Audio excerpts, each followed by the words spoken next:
this is Emmy from Neethus Academy. Today, let's focus on one of the most challenging aspects of OET reading part C, that is, inference-based questions. If you have ever struggled with this, don't worry, let's decode them together. Inference-based questions are all about understanding what the writer implies rather than what they explicitly say. These questions often include keywords like indicate, imply, suggest, etc. For example, instead of asking what the writer say about, for say, electronic health records, the question might be, what does the writer imply about their adoption in healthcare settings? Here, you are required to think critically, connect ideas, and interpret subtle hints in the text. Simply speaking, you are required to read between the lines. Let's see how you can do that. The first step is always to read the questions thoroughly, as it gives a clear idea of what to focus on. Pro tip, ensure that you underline the keywords. The next step is to identify and read the relevant paragraph.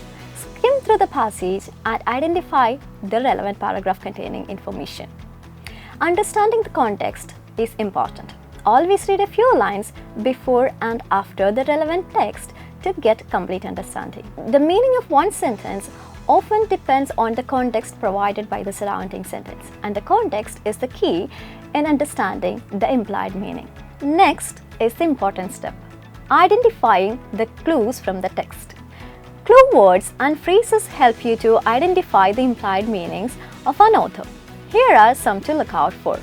However, although, despite, yet, nevertheless, etc. are used to indicate contrast meaning or an opposite meaning.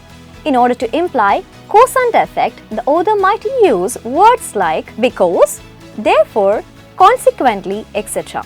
And if that is a comparison, the author will use similarly, in contrast, compared to, and so on. Initially, previously, recently, subsequently, etc. are used to indicate time in a text. Words like unfortunately, surprisingly, ideally, alarmingly, and so on can help you to understand or identify the attitude of the author. Understanding these words will help you to identify the implied meanings in a text. Moving on, you have to eliminate the distractors. Carefully evaluate the options. Distractors are the wrong options that might seem correct at the first glance, but these options are either taken out of context or partially true. Eliminate the options that doesn't align with the overall meaning of the text. Finally, never forget to verify your choice. Cross-check your answer and choose accordingly. And that is how you approach inference-based questions in Part C of OET reading material. Before I conclude, one last tip, and that is to read more actively. Because words like presumably, notably, etc. add more layers of meaning to a text. And in order to understand these words and to build your vocabulary, read more. That is the only solution.